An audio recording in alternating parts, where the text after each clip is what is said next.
Everyone, welcome back to Indian moms magic.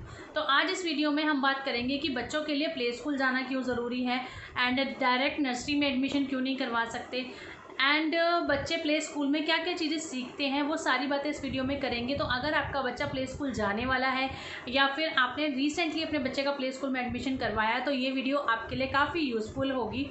तो चलिए आज की वीडियो को स्टार्ट करते हैं। तो सबसे पहले बात करेंगे सिलेबस की। अभी हम बात नहीं करेंगे, सिलेबस को अलग रखते हैं। उससे पहले बच्चा क्या क्या ज़रूरी चीज़ें सीखता है, प्ले स्कूल में बच्चों को भेजना क्यों ज़रूरी होता है, तो पहले वो मैं आपके साथ डिस्कस करती हूँ। सबसे पहली चीज़ जो बच्चा सीखता है ना प्ले स्कूल में जाने पर, वो होता है घर वालों से थोड़ा सा दूर होना।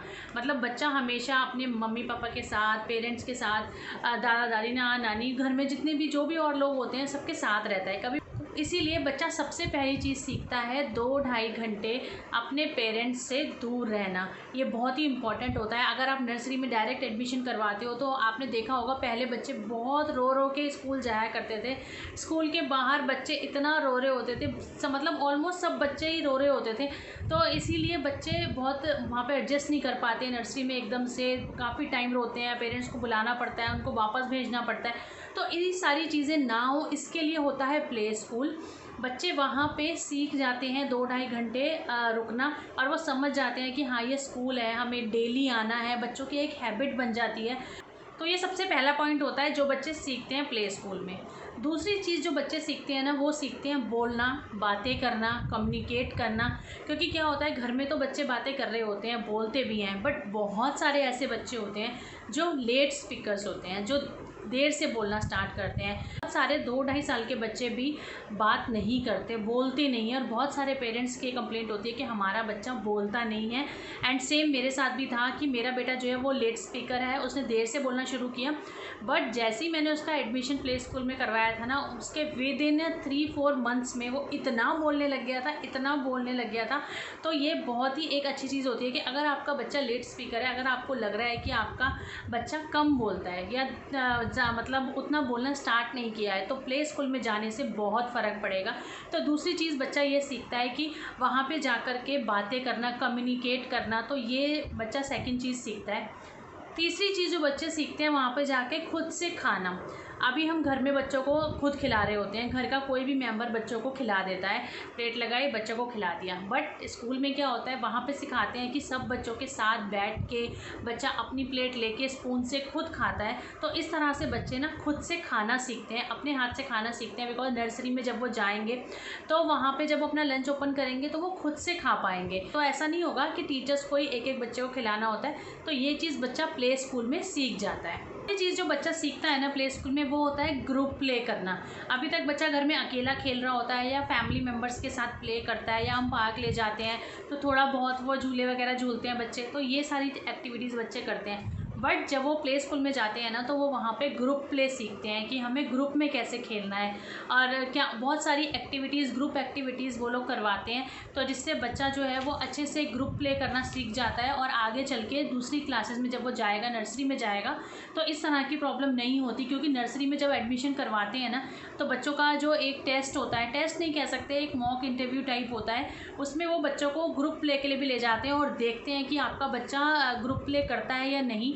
तो उसके लिए भी बहुत हेल्पफुल होता है। तो स्कूल में बच्चों को योगा कराते हैं, एक्सरसाइज कराते हैं, ग्रुप प्ले जो मैंने बताया वो करवाते हैं, सोशल एक्टिविटीज़ करवाते हैं, बच्चों को बाहर लेके जाते हैं, फ्रूट्स शॉप पे लेके जाते हैं, वेजिटेबल शॉप पे लेके जाते हैं, मदर डेयरी लेके जाते हैं। तो डिफरेंट जगह पे उन्हें दिखाते हैं कि क्या क्या चीज़ें होती हैं।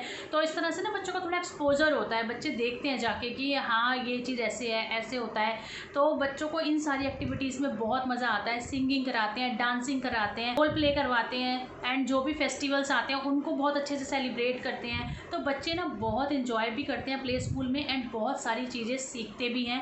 तो बेसिकली बच्चा रेडी हो जाता है अपना नर्सरी स्कूल में जाने के लिए, अगर आपने बच्चे को प्ले स्कूल में एडमिशन करवाया है तो। और बहुत ही ज़रूरी है प्ले स्कूल में भेजना बच्चे को। आप बिल्कुल मत सोचिए कि प्ले स्कूल में एडमिशन कराए बिना आप डायरेक्ट नर्सरी में एडमिशन करवा दोगे। एंड अब तो बहुत सारे स्कूल ने मैंडेटरी कर दिया है कि मिनिमम 6 मंथ का आपके पास सर्टिफिकेट होना चाहिए प्ले स्कूल का, कि हाँ आपका बच्चा 6 मंथ मिनिमम प्ले स्कूल गया है। बात करेंगे सिलेबस की कि बच्चों को सिलेबस में क्या क्या सिखाया जाता है, क्या क्या चीज़ें बच्चों को प्ले स्कूल में सिखाई जाती हैं।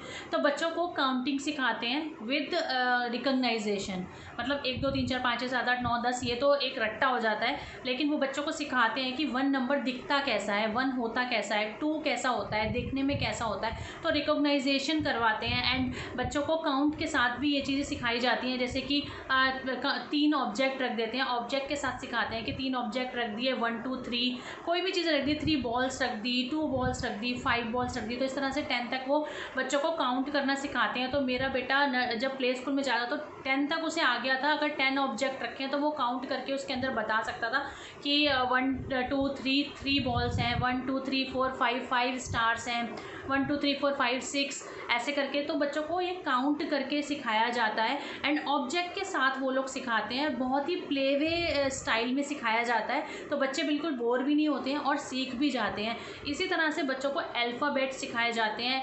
तो वो क्या होता है, उनके पास कार्ड्स होते हैं, तो कार्ड्स के थ्रू सिखाते हैं, ऑब्जेक्ट के थ्रू सिखाते हैं, बड़े बड़े चार्ट के थ्रू सिखाते हैं, स्क्रीन के थ्रू भी सिखाते हैं। तो इस तरह से बच्चों को अल्फ़ाबेट भी सिखाए जाते हैं विद रिकॉग्नाइजेशन कि ए फॉर एप्पल तो होता है लेकिन ए दिखता कैसा है, बी फॉर बॉल होता है लेकिन बी कैसा दिखता है। तो इस तरह से बच्चों को ABCD सिखाई जाती है रिकॉग्नाइजेशन के साथ।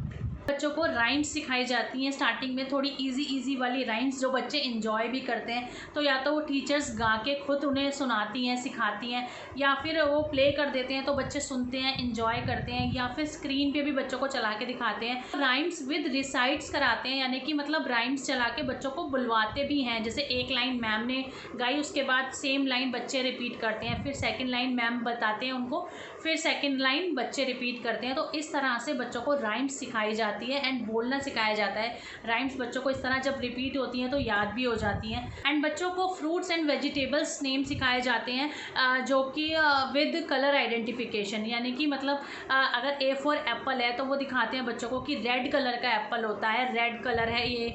B फॉर बॉल है तो येलो कलर की बॉल है तो ये येलो कलर ये वाला होता है। तो इस तरह से फ्रूट्स एंड वेजिटेबल्स नेम बच्चों को सिखाए जाते हैं विद कलर आइडेंटिफिकेशन। तो इस तरह से बच्चों को कलर्स नेम भी आ जाते हैं। बच्चे कलर्स आइडेंटिफाई कर पाते हैं कि ये रेड कलर है, ये ब्लू कलर है, ये ग्रीन कलर है। तो इस तरह से उनके डिफरेंट तरीके होते हैं सिखाने के, और बहुत ही प्ले वे स्टाइल में जो वो सिखाते हैं ना, बच्चे बहुत इंजॉय करते हैं। बच्चों को कलर्स करना सिखाते हैं, पेंटिंग करना सिखाते हैं। बेसिकली सबसे पहले कलर्स से स्टार्ट करते हैं। तो बड़े बड़े पिक्चर्स में बच्चों को कलर कराया जाता है, यानी कि मतलब बड़े बड़े ऑब्जेक्ट्स में, छोटे छोटे शेप्स में नहीं, या छोटी छोटी पिक्चर्स में नहीं, बड़े बड़ी पिक्चर्स में स्टार्ट करते हैं। वो जो स्कूल की बुक्स मिलती है बच्चों की, बेसिकली प्ले स्कूल में बच्चों की ज़्यादातर जो बुक होती है वो ड्राइंग की ही बुक होती है। एंड उसमें बच्चों को सिखाया जाता है, बड़े बड़े ऑब्जेक्ट्स बने हुए होते हैं तो उसमें बच्चों को कलर करना सिखाते हैं। तो उस तरह से जब क्रेयॉन्स पकड़ना सिखाते हैं, कलर्स करना सिखाते हैं, तो बच्चों की पेंसिल की एक तरह से ग्रिप भी बन रही होती है। जब कलर्स करना सीखता है बच्चा तो धीरे धीरे पेंसिल वाली ग्रिप में भी आ जाता है। तो इसी तरह से सबसे पहले कलर्स से स्टार्ट किया जाता है। तो बच्चों को कलर्स करना सिखाते हैं, पेंटिंग्स करना सिखाते हैं, और डिफरेंट तरह से पेंटिंग्स करवाते हैं। जैसे कि बच्चों का हाथ रख के ऐसे ड्रॉ करके बच्चों को सिखा दिया कि पीकॉक बनाना सिखा दिया, या इस तरह से हाथ रख के पेंटिंग बना दी बच्चों से तो वो एक बर्ड बना दी। तो इस तरह से डिफरेंट तरह से वो बच्चों को प्ले वे स्टाइल में सिखाते हैं। जब बच्चा अच्छे से कलर करना सीख लेता है, जब बच्चा अच्छे से बोलना सीख लेता है, 6 मंथ तक ये सारी चीज़ें चलती हैं कि पहले बच्चों को इन सारी चीज़ों की प्रैक्टिस करवाई जाती है। और 6 मंथ में जब बच्चा अच्छे से इन सब चीज़ों को सीख लेता है, उसके बाद वो स्टार्ट करते हैं पेंसिल की ग्रिप करवाना। फिर वो पेंसिल पे आ जाते हैं और धीरे धीरे बच्चों से पेंसिल की ग्रिप कर पकड़वाना, यानी कि बच्चा ठीक से पेंसिल को पकड़ना सीख जाए वो सिखाना स्टार्ट कर देते हैं। एंड बच्चों को थोड़ा सा नर्सरी का सिलेबस ऐड करने लग जाते हैं, जैसे कि स्टैंडिंग लाइन बनवाना शुरू कर देते हैं, स्लैंटिंग लाइन बनवाना शुरू कर देते हैं, एंड जैसे स्लीपिंग लाइन बनवाना शुरू कर देते हैं, सर्कल बनवाना शुरू कर देते हैं, शेप्स ड्रॉ करवाना शुरू कर देते हैं। तो इस तरह से ये सारी चीज़ें सिखाना शुरू कर देते हैं। जब बच्चे 2-3 महीने में स्लीपिंग लाइन, स्लैंटिंग लाइन, ये स्टैंडिंग लाइन, ये सब लाइन सीख जाता है बनाना, तो उसके बाद वो बच्चों को थोड़ा ABCD सिखाना शुरू करते हैं। और उनका अपना एक अलग तरीका होता है ABCD सिखाने का भी। जैसे पहले वो वाले वर्ड सिखाते हैं जो कि स्टैंडिंग लाइन से बने होते हैं, फिर वो धीरे धीरे बच्चों को वो वाले वर्ड सिखाते हैं जो कि स्लीपिंग लाइन से बने होते हैं या फिर कर्व से बने होते हैं। तो इस तरह से उनका अपना तरीका होता है बच्चों को सिखाने का। ऐसा नहीं कि पूरी ABCD एक बार में सिखा देंगे, ऐसे नहीं, धीरे धीरे उनका एक तरीका होता है बच्चों को सिखाने का। उस तरीके से वो बच्चों को ABCD सिखाते हैं एंड 1 से लेके 10 तक या 20 तक काउंटिंग भी लिखना सिखाते हैं। बेड राइटिंग विद रिकॉग्नाइजेशन सिखाते हैं एंड बहुत सारी जैसे काउंटिंग बोलना सिखा देते हैं, ABCD पूरा बोलना सिखा देते हैं बच्चों को अच्छे से। बच्चों को ABCD एंड काउंटिंग वगैरह, नंबर्स, ये सब काउंट करना सिखा देते हैं पूरा। मतलब एक तरह से बेस जो है ना वो बच्चों का रेडी हो जाता है प्ले स्कूल में जाने से। और भी चीज़ें बच्चा सीखता है, जैसे संडे मंडे बच्चा सीख जाता है, जनवरी फरवरी सीख जाता है, जैसे कि सेल्फ पे कुछ लाइनें बोलना सीख जाता है कि what is your name, what's your school name, in which school do you read, in which class do you read, इन सब के आंसर्स देना बच्चा स्टार्ट कर देता है। तो बेसिकली जो बेस होता है ना वो प्ले स्कूल में जाने से बच्चों का रेडी हो जाता है। एंड बच्चा जब नर्सरी में जाता है ना तो उसके लिए बहुत ईजी होता है उस एनवायरनमेंट में ढलना, उन अलग लोगों के बीच रहना, दूसरे बच्चों के साथ ग्रुप प्ले करना। तो ये सारी चीज़ें ना बच्चों के लिए थोड़ा ईजी हो जाती हैं। बच्चा स्कूल जाने में रोता नहीं है, वो वहाँ भी उसे लगता है कि जैसे वो मेरा स्कूल था, मैं वहाँ इंजॉय करता था, ऐसी मैं यहाँ भी इंजॉय करूँगा। तो ये सारी चीज़ें बच्चों को प्ले स्कूल में सिखाई जाती हैं एंड ट्रस्ट मी बहुत ज़रूरी है। अगर आप सोचते हो कि प्ले बेकार है, पैसे वेस्ट हैं, प्ले स्कूल में नहीं भेजना ज़रूरी, डायरेक्ट हम नर्सरी में करवा देंगे, तो ऐसा मत करिए। बच्चे को प्ले स्कूल भेजना बहुत ही ज़्यादा ज़रूरी होता है। ये सारी चीज़ें बच्चा जब वहाँ सीखेगा ना, आपको खुद अपने बच्चे में इतनी ज़्यादा इम्प्रूवमेंट दिखेगी। चलिए आज की इस वीडियो को यहीं पे एंड करते हैं। अगर कोई क्वेश्चन है आपके माइंड में तो आप कमेंट सेक्शन में पूछ सकते हैं। एंड अगर आपके लिए ये वीडियो थोड़ी सी भी यूज़फुल रही हो तो प्लीज़ वीडियो को लाइक ज़रूर करिएगा, चैनल को सब्सक्राइब कीजिए और ऐसे यूज़फुल वीडियोस देखने के लिए। एंड यस, मेरी फैमिली की, मेरे बेटे की अगर आप और डेली एक्टिविटीज़ की कुछ भी वीडियोज़ फोटोज़ देखना चाहते हैं तो please follow me on Instagram, Indian moms magic Instagram है, उसका लिंक डिस्क्रिप्शन बॉक्स में दे दिया है, तो इंस्टाग्राम पर ज़रूर फॉलो करिए। Thank you for watching.